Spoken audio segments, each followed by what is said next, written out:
Thank you मुझे इतनी इज्जत देने के लिए, लेकिन सच बताऊं, मैं इस लायक बिल्कुल भी नहीं हूँ। रिया ने एंटरटेनमेंट हॉल में यश के साथ कैरम खेलते हुए कहा। यश ने कैरम की डाइस को हिट करते हुए कहा, भाभी, सच बताऊं तो मुझे आपके अलावा ओबरॉय में ऐसा कोई भी नहीं दिखा जिससे मैं अपने फिटनेस हाउस की ओपनिंग करवाऊं। आप बहुत लकी हो। देखो, आपके आते ही इस मेंशन में कितनी रौनक आ गई। रिया अभी तक तय नहीं कर पाई थी कि यश उसके लिए अच्छा था या बुरा। हालांकि यश ने एक बार रिया को खरीदने की कोशिश जरूर की थी, लेकिन रिया को लगा कि तब शायद यश को पता नहीं था कि वो आकाश की सेक्रेटरी के साथ साथ आकाश की बीवी भी है। यश की बात सुनकर रिया मुस्कुरा दी और कहा, आप बेवजह ही मेरी तारीफ कर रहे हैं। यश की नजर रिया के मुस्कुराते चेहरे से रिया के सीने की तरफ गई और यश ने लट्टू होते हुए मन ही मन कहा, रिया कपूर, आखिर कैसे तुम मेरी नजरों से बची रह गई। बस आज तुम मुझसे अकेले में मिलो, मैं तुमसे आकाश और तुम्हारे रिश्ते का सच जान कर रहूंगा। रिया ने यश से कहा, "अब क्या हुआ, ऐसे क्या देख रहे हैं आप मुझे। यश ने कैरम बोर्ड में क्वीन को होल में डाला और मुस्कुराकर रिया से कहा, "आह, कुछ नहीं भाभी, बस सोच रहा था, काश आप मुझे आकाश भैया से पहले मिली होती तो आपको पूरे रीति रिवाज के साथ घर ले आता मैं। हालांकि यश ने रिया की शादी पर तंज कसा था, लेकिन यश की शरारत भरी बातों से रिया के चेहरे पर मुस्कान आ गई। वहीं आकाश कुछ ही दूरी से यश और रिया पर नजर बनाए हुए था। तभी आर्यन ने पीछे से आकर आकाश से कहा, भैया, कैसी रही दादू के साथ बिजनेस मीटिंग। आकाश ने मुड़कर देखा, उसके पीछे आर्यन खड़ा था। आकाश ने आर्यन पर तंज कसते हुए कहा, क्यों, तुम्हें यश ने कुछ भी नहीं बताया क्या। हाँ, लगता है यश तुम्हें बिजनेस से दूर ही रखना चाहता है। ये सुनकर आर्यन का चेहरा उतर गया। आर्यन चाहता था कि उसे भी बिजनेस में कुछ जिम्मेदारी दी जाए, लेकिन खुद उसका बड़ा भाई यश ही उसे बिजनेस से दूर रखता था। आर्यन के बुझे हुए चेहरे को देख आकाश ने उससे फिर कहा, तब तो तुम्हें ये भी पता नहीं होगा कि आज यश अपने फिटनेस हाउस की ओपनिंग करने वाला है। आकाश यश के फिटनेस हाउस की ओपनिंग की सच्चाई जानना चाहता था, इसलिए आकाश ने आर्यन से जानबूझकर सवाल किया था।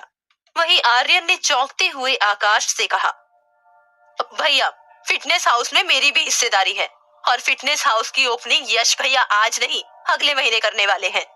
ये सुनकर आकाश समझ गया कि यश ने फिटनेस हाउस की ओपनिंग के बारे में झूठ बोला है, और आकाश ये भी समझ गया कि यश का रिया को अकेले बुलाने के पीछे कुछ ना कुछ मकसद जरूर है। वहीं आर्यन इतना तो समझ ही चुका था कि आकाश उसे सीरियसली नहीं लेने वाला, उससे मीटिंग के बारे में पूछना बेकार है। तभी उसकी नजर यश और रिया पर गई, जो हंसते हुए बातें कर रहे थे।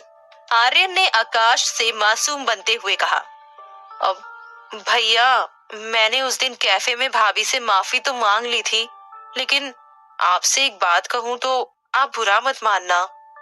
आकाश ने ठंडे लहजे में आर्यन की तरफ देखा और फिर आर्यन ने थोड़ा झिझकते हुए कहा, उस दिन कैफे में थोड़ी गलती भाभी जी की भी थी। ब्लाइंड डेट पर हम थोड़ा मस्ती ही तो कर रहे थे। इतना हंगामा खड़ा करने की क्या जरूरत थी। मस्ती तो भाभी जी भी कर रही थी विहान के साथ।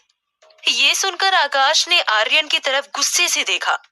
आर्यन एक पल के लिए घबरा गया और फिर उसने झिझक के साथ कहा, अब भैया, मुझ पर गुस्सा होने से क्या होगा। अब देख लो भाभी कैसे यश के साथ फ्लर्ट कर रही हैं।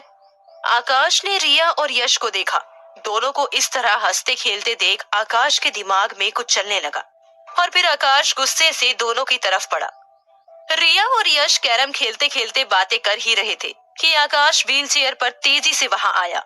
आकाश ने यश से सख्त लहजे में कहा, यश, तुम्हें झूठ बोलकर रिया को अपने साथ ले जाने की जरूरत नहीं थी। मुझसे बोल देते कि तुम्हें रिया से अकेले में बात करनी है, मैं भेज देता रिया को। रिया को समझ ही नहीं आया कि आखिर आकाश ऐसा क्यों कह रहा है। इससे पहले कि रिया कुछ कहती, आकाश ने रिया का हाथ खींचते हुए गुस्से में कहा, रिया, ऊपर कमरे में चलो, मुझे तुमसे कुछ काम है। रिया चुपचाप वहां से चली गई और आकाश उसके पीछे पीछे चला गया। यश बेबस खड़ा रिया को जाते देखता रहा। उसने गुस्से में मन ही मन कहा, मेरे बने बनाए प्लान पर पानी फेर दिया। आखिर आकाश को पता कैसे लगा मेरे झूठ का? और फिर यश की नजर आर्यन पर गई, जो दूर खड़ा मुस्कुरा रहा था। यश ने इशारे से आर्यन को बाहर चलने के लिए कहा। ओबरॉय मेंशन के गेस्ट रूम में आर्यन डांस करते हुए सिगरेट पीने लगा। तभी यश कमरे में आया, इससे पहले कि यश कुछ कहता। आर्यन ने बड़ी खुशी से उससे कहा, भैया, मैंने ही आकाश को बताया कि रिया आपके साथ फ्लर्टिंग कर रही थी। उस आकाश का चेहरा देखने लायक था। आर्यन अपनी बात पूरी कर भी नहीं पाया था कि यश ने उसके गाल पर एक जोर का तमाचा जड़ दिया।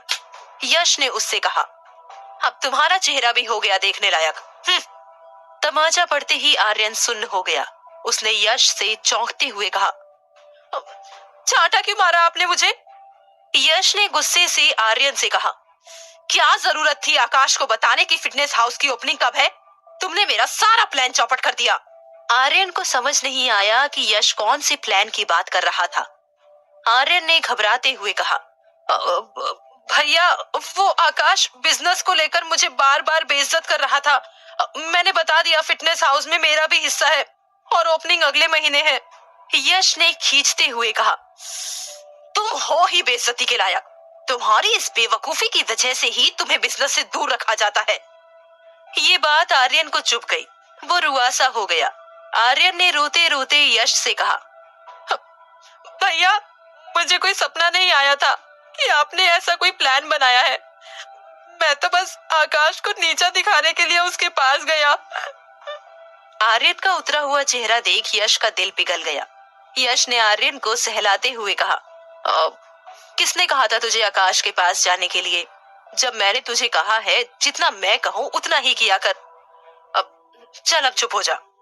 आर्यन चुप हो गया और उसने अपने गाल पोंछते हुए कहा, वैसे भैया, आपका प्लान क्या था?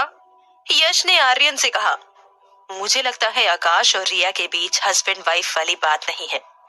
ऑफिस में देखकर लगता है कि दोनों मिसमैच है, लेकिन फैमिली गैदरिंग में लगता है दोनों रब ने बना दी जोड़ी है।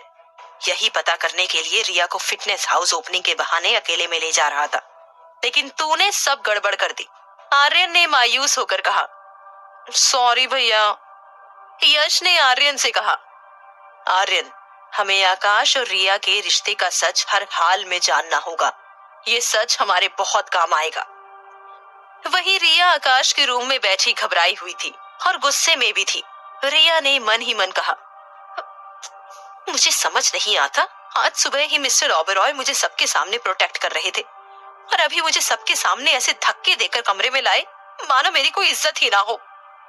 रिया ने गुस्से में आकाश से कहा, मिस्टर ओबरॉय, मुझे इस तरह लोगों के बीच से खींचकर लाने का क्या मतलब था?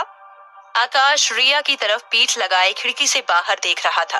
उसने बिना रिया की तरफ देखे लापरवाही से कहा, रिया, तुम्हें याद रखना चाहिए कि तुम्हारा बॉस हूं मैं, इसलिए सवाल भी मैं ही तुमसे करूंगा। रिया ने मन ही मन कहा, बड़ा ढीठ इंसान है। मैं कुछ पूछ रही हूँ और मेरी तरफ पीठ करके जवाब दे रहा है, मानो इसे कुछ फर्क ही ना पड़ा हो। रिया ने आकाश से खींचते हुए कहा, मिस्टर ओबरॉय, जहाँ गलत लगे वहाँ सवाल भी किया जाता है। भले ही मैं आपकी असिस्टेंट हूँ, लेकिन आप मेरे साथ इस तरह बदतमीजी नहीं कर सकते। आकाश ने रिया की तरफ मुड़ते हुए कहा, अच्छा, और जो बदतमीजी यश तुम्हारे साथ करने वाला था उसका क्या? रिया को समझ नहीं आया कि आकाश क्या कह रहा था। उसने आकाश से कहा, मिस्टर ओबरॉय, आप प्लीज साफ साफ शब्दों में कहिए आप क्या कहना चाह रहे हैं। वहीं आर्यन लिफ्ट से ओबरॉय मेंशन के टेरिस में जा रहा था। आज आर्यन के लिए दिन अच्छा नहीं था। पहले वो मोहन कपूर से पिट चुका था, उसके बाद अपने बड़े भाई यश से। उसके दिमाग में आकाश और रिया के रिश्ते के बारे में यश की कही बात घूम रही थी। आर्यन ने मन ही मन सोचा कि यश ठीक कह रहा था, जरूर आकाश और रिया के बीच कुछ तो गड़बड़ है, वरना आकाश रिया को इस तरह सबके बीच से खींचकर नहीं लेकर जाता। वहीं आकाश के रूम में बेड में बैठी रिया असमंजस में थी। रिया ने आकाश से कहा, मिस्टर ओबरॉय, आप मुझे बताइए, यश क्यों झूठ बोलेगा मुझसे फिटनेस हाउस की ओपनिंग के बारे में? आकाश की नजर एक पल के लिए दरवाजे पर गई। उसे लगा कि दरवाजे पर कोई है, और फिर आकाश ने झुंझलाहट के साथ रिया से कहा, क्योंकि यश तुमसे अकेले में मिलना चाहता है। अब क्यों मिलना चाहता है ये तुम बताओगी। रिया ने चौंकते हुए कहा, मिस्टर ओबरॉय, ये आप कैसी बातें कर रहे हैं? मुझे कैसे पता होगा वो क्यों मुझसे अकेले में मिलना चाहता है? आकाश अपनी व्हीलचेयर लेकर रिया के करीब आ गया और उसने गुस्से से कहा, रिया, झूठ मत बोलो, तुम बहुत देर तक उससे बातें कर रही थी। मुझे प्लीज बताओ वो तुमसे अकेले में क्यों मिलना चाहता था? रिया आकाश के पास आने से थोड़ा असहज हो गई और रिया ने घबराते हुए कहा, मिस्टर ओबेरॉय, मैं सच कह रही हूँ। हमारे बीच बस उसके फिटनेस हाउस की ओपनिंग के बारे में ही बातें हुई। उसके अलावा उसने मुझसे कुछ नहीं कहा। ये सुनकर आकाश गुस्से से आग बबूला हो गया। आकाश ने जोर से चिल्लाते हुए कहा, रिया, मुझे सच बताओ। रिया ने डर से कांपते हुए आकाश से कहा, मिस्टर ओबेरॉय, ये आपको क्या हो गया है? आप मेरी बात का यकीन क्यों नहीं कर रहे हैं? आकाश ने गुस्से में रिया का हाथ जोर से खींच दिया। इससे रिया सामने की टेबल से टकराई और जमीन पर जा गिरी। रिया दर्द से चीख पड़ी। उसने देखा उसके हाथ में कांच का टुकड़ा चुभा हुआ है। उसके हाथ से खून आने लगा था। दरवाजे के बाहर खड़ा आर्यन सब कुछ सुन रहा था। अंदर कांच के टूटने की आवाज से आर्यन समझ गया था कि अंदर क्या हुआ होगा। और फिर जैसे ही रिया दर्द में चीखने लगी, आर्यन खुशी से झूम उठा और उसने मन ही मन कहा, आपका शक बिल्कुल सही निकला यश भैया, मैंने सच पता कर ही लिया है। वहीं रिया ने देखा उसके हाथ से खून रुकने का नाम ही नहीं ले रहा था। रिया दर्द से करहा उठी। आज सुबह जो आकाश रिया को प्रोटेक्ट कर रहा था, वही आकाश रिया को अब चोट पहुंचाने पर तुला हुआ था। रिया को करहाता देख आकाश ने रूम के कॉन्फ्रेंस फोन से इमरजेंसी में कॉल किया। आखिर क्यों चोट पहुंचा रहा था आकाश रिया को? क्या रिया आकाश के जानलेवा गुस्से का सामना कर पाएगी या फिर आकाश को छोड़कर चली जाएगी? आखिर आकाश और रिया के रिश्ते का सच जानकर यश क्या करने वाला था? जानने के लिए सुनते रहिए बंदनी।